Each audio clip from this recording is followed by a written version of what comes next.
ದಯವಿಟ್ಟು ಆ ವಿಷಯದಾಗ ನೀವು ಹಿಂದೆ ತಕೊಳ್ರಿ. ಇನ್ನು ಹಿಂದೆ ಏನ್ ಮಾಡಿದ್ರೆ ಬೇಡ್ರಿ, ಮುಂದೆ ಆ ಕೆಲಸಕ್ಕೆ ಯಾಕೆ ಬರ್ತದೆ ಮನವಿ ಮಾಡ್ಕೋತಾನೆ. ಏನ್ ಬೇಕಾದಲ್ರಿ, ಹಳ್ಳಿ ಒಳಗೆ ಏನ್ರ ಸರಿ ಮಾಡಕ್ ಹಚ್ಚಿದ್ರ ಪೊಲೀಸ್ ಇಲಾಖೆ ಇರ್ಬೋದು, ಅಬಕಾರಿ ಇಲಾಖೆ ಇರ್ಬೋದು, ಯಾವ್ಯಾವ ಸರಾಯಿ ಸಂಬಂಧಪಟ್ಟ ಇಲಾಖೆಗಳು ಅದಾವಲ್ಲ, ಆ ಇಲಾಖೆಗಳನ್ನು ಆ ಅಧಿಕಾರಿಗಳನ್ನು ತಂದು ನಮ್ಮ ಮನೆ ಮುಂದಿನ ಗಿಡ ಕಟ್ಟುವಂತ ಕೆಲಸ ಮಾಡ್ತೀವಿ. ಎಲ್ಲಿ ಸರಿ ಮಾಡ್ತಿರ್ತಾರಲ್ಲ ಅದೇ ಅಂಗಡಿ ಮುಂದೆ ಕಟ್ಟಿ ಪಾಠ ಹೇಳುವಂತ ಮಾಡ್ಬೇಕು ರೈತ ಸಂಘ. ಅಕ್ರಮ ಸರಾಯಿ ಇವತ್ತು ಬಂದ್ ಮಾಡ್ಬೇಕಂತೇಳಿ ಪ್ರತಿಭಟನೆ ಮಾಡಿದ್ವು. ಯಾಕಂದ್ರೆ ರಾತ್ರಿ ಇವತ್ತು 4 ಗಂಟೆದಾಗ ಕೂಡ್ತಾರೋ, ರಾತ್ರಿ 2 ಗಂಟೆದಾಗ ಕೂಡ್ಯಾತಾರೋ, ಅಲ್ಲಿ ಎಲ್ಲ ಯುವಕರು ಇವತ್ತು ಹಾಳಾಗತ್ತಾರೋ. ಆ ಹಾಳಾಗ ಕಾರಣಕ್ಕಾಗಿ ಇವತ್ತು ಅಕ್ರಮ ಸರಾಯಿ ಸಂಪೂರ್ಣ ಬಂದ್ ಮಾಡ್ಬೇಕಂತೇಳಿ ಇವತ್ತು ರೈತ ಸಂಘ ಇವತ್ತು ನಿರಂತರ ಹೋರಾಟ ಮಾಡ್ತಾ ಐತಿ.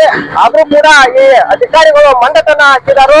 ಈ ಮಂಡತನ ಇವತ್ತು ಏನು ಲಂಚ ತಗೊಂಡು ಇವತ್ತು ಸರಾಯಿ ಮಾರಾಕತ್ತಾರಲ್ಲ, ಅದು ಸಂಪೂರ್ಣ ಬಂದ್ ಮಾಡ್ತೀವಿ. ಬಂದ್ ಮಾಡತಕ್ಕ ರೈತ ಸಂಘ ನಿರಂತರ ಹೋರಾಟವನ್ನು ಹಮ್ಮಿಕೊಳ್ಳುತ್ತೆ. ನೇರ ಅಧಿಕಾರಿಗಳು ಏನ ಕೆಲಸ ಮಾಡಿದ್ರೆ ಮುಂದಿನ ದಿನಮಾನಗಳಲ್ಲಿ ಅವ್ರನ್ನ ಕಟ್ಟಿ ಹಾಕುವಂತ ಇವತ್ತು ಕರ್ನಾಟಕ ರಾಜ್ಯ ರೈತ ಸಂಘ ಇವತ್ತು ಎಚ್ಚರಿಕೆ ಕೊಟ್ಟೈತಿ. ಅಧಿಕಾರಿಗಳು ಇವತ್ತು ಸಂಪೂರ್ಣ ಬಂದ್ ಮಾಡ್ತೀವಿ ಅಂತ ಹೇಳಿ ಒಪ್ಕೊಂಡಾರು.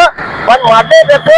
ಮಾಡಿದ್ರ ಅವ್ರು ಯಾವ ರೀತಿ ತೀರ್ಮಾನ ತಗೋಬೇಕಂತ ರೈತ ಸಂಘ ಗಂಭೀರವಾಗಿ ಚಿಂತನೆ ಮಾಡ್ತೈತಿ. ದಿವಸ ಕರ್ನಾಟಕ ರಾಜ್ಯ ರೈತ ಸಂಘ ಹಾಗೂ ಹಸಿರು ಸೇನೆ ವತಿಯಿಂದ ಇವತ್ತೇನ ನಮ್ಮ ರಾಜ್ಯ ಉಪಾಧ್ಯಕ್ಷರಾಗಿರ್ಬೋದು, ಜಿಲ್ಲಾಧ್ಯಕ್ಷರು ಮತ್ತು ಜಿಲ್ಲೆ ಎಲ್ಲಾ ಮುಖಂಡರು ಮತ್ತು ರಾಜ್ಯ ಮುಖಂಡರು ಸೇರಿ ಇವತ್ತೇನ ಘಟಪ್ರಭಾ ಮುದ್ದುದೆ ಸರ್ಕಲ್ ನಲ್ಲಿ ಪ್ರತಿಭಟನೆಯನ್ನು ಮಾಡಿದೀವಿ. ಇದಕ್ಕೆ ಅಬಕಾರಿ ಉಪ ನಿರೀಕ್ಷಕರು ಬೆಳಗಾವಿ ಮತ್ತು ಹಲವಾರು ಅಧಿಕಾರಿಗಳು ಬಂದ ಕೇಶನ್ ಮನವಿಯನ್ನು ಸ್ವೀಕಾರ ಮಾಡಿದ್ದಾರೆ. ಮಾಡೋದು ಒಂದೇ ಆಗಬಾರದು. ಈ ಮನವಿ ಸ್ವೀಕಾರದ ಜೊತೆಯಲ್ಲಿ ಅಕ್ರಮ ಮದ್ಯ ಮಾರಾಟ ಏನ್ ಹಳ್ಳಿ ಒಳಗೆ ಬೇರ್ ಬಿಟ್ಟ ಕೇಶನ್ ಏನ ಮನಿ ಮಾಡೈತಿ ಅದನ್ನ ಕೂಡ್ಲೆ ಕಿತ್ತುಗಿ ಅಂತ ಕೆಲಸ ಆಗ್ಬೇಕು.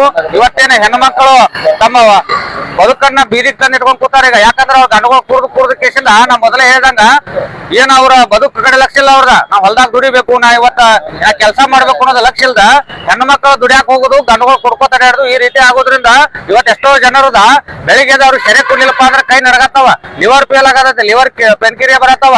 ಇವತ್ತ ಗೋಕಾಕ್ ತಾಲೂಕಾ ಮತ್ತು ಏನ್ ಮೂಡ್ಲಿಗಿ ತಾಲೂಕು ಎಲ್ಲಾ ದವಾಖಾನೆ ಸರ್ವೆ ಮಾಡ್ರ ವರ್ಷಕ್ಕೆ 10 ರಿಂದ 15,000 ಜನ ಈ ಲಿವರ್ ಪೀಳಿಕೆಯ ಮತ್ತು ಕಿಡ್ನಿ ಡ್ಯಾಮೇಜ್ ಇಂದ ದವಾಖಾನೆಗೆ ಅಡ್ಮಿಟ್ ಆಗತ್ತಾರ. ಅದರ ಸಲುವಾಗಿ ಎಷ್ಟೋ ಅದರಿಂದ ಪ್ರಾಣಾಪಾಯ ಜೀವನ ಕಳ್ಕೊಳತ್ತಾರ. ಮೊನ್ನೆ ಇಲ್ಲೇ ನಮ್ಮ ಆತ್ಮೀಯ ಗೆಳೆಯ ಆದಂತವ್ರು ತನ್ನ 2 ಕಿಡ್ನಿ ಫೇಲ್ ಮಾಡ್ಕೊಂಡು ಜೀವ ಬಿಟ್ಟ. ಆದ್ರ ಇನ್ನು ಮುಂದ ಈ ಅಬಕಾರಿ ಇಲಾಖೆ ಮತ್ತು ಈ ತಹಶೀಲ್ದಾರ್ ಏನ ಗೋಕಾಕ್ ತಹಶೀಲ್ದಾರ್ ಸಾಹೇಬ್ರಿದ್ರಿ, ನೀವು ಎಲ್ಲರೂ ಗಮನಕ್ಕೆ ತಗೊಂಡ ಕೂಡಲೇ ಅಕ್ರಮ ಮದ್ಯ ಮಾರಾಟ ಏನ್ ಹಳ್ಳಿ ಒಳಗ ಪ್ರತಿಯೊಂದು ಮೂಲೆ ಮಾರಾಟರು ಅದನ್ನೆಲ್ಲಾನು ಬಂದ್ ಮಾಡಿ ಕೇಶಿಂದ ಇವತ್ತ ಎಲ್ಲಾ ರೈತರಿಗೆ ಮತ್ತು ಏನ ಮಹಿಳೆಯರದಾರ ಅವ್ರ ಎಲ್ಲರೂ ಸಹಕರಿಸಬೇಕ. ಇಲ್ಲವಾದಲ್ಲಿ ಮುಂದಿನ ದಿನಮಾನಗಳಲ್ಲಿ ಲಕ್ಷಾಂತರ ಮಹಿಳೆಯರು ಹಳ್ಳಿಯಿಂದ ಎದ್ದು ಬರ್ತಾರ. ಇವತ್ತು ಹೆಣ್ಮಕ್ಳ ಮನ್ಯಾಗ ಕೂತ ಅಷ್ಟ ಆಶೀರ್ವಾದ ಕೊಡುವಂತ ಕೆಲಸ ಮಾಡತ್ತಾರ. ಆದ್ರ ಹೆಣ್ಮಕ್ಳ ಗೌರವದಿಂದ ಈಗ ಹೇಳತ್ತಾರ ಅಷ್ಟ. ಮುಂದಿನ ದಿನಮಾನ ಒಳಗೆ ಅಬಕಾರಿ ಇಲಾಖೆ ಏನಾರ ಕ್ರಮ ಕೈಗೊಳ್ಳದೆ ಇದ್ರ ಈ ಅಕ್ರಮ ಮದ್ಯ ಮಾರಾಟದ ವಿರುದ್ಧ ಈ ಮನೆ ಕೂತಂತ ಅಕ್ಕ ತಂಗಿಯರು ತಾಯಿಯಂದ್ರು ಎಲ್ಲರೂ ಬೀದಿಗೆ ಇಳಿದ್ರಪ್ಪ ಅಂತಂದ್ರ ನೀವು ಅಧಿಕಾರಿಗಳು ಹೊರಗೆ ಅಡ್ಡಾಡುವಂತ ಪರಿಸ್ಥಿತಿ ಕೆಡ್ತೈತೆ ಅಂತ ಹೇಳ್ತಾ ನಾನು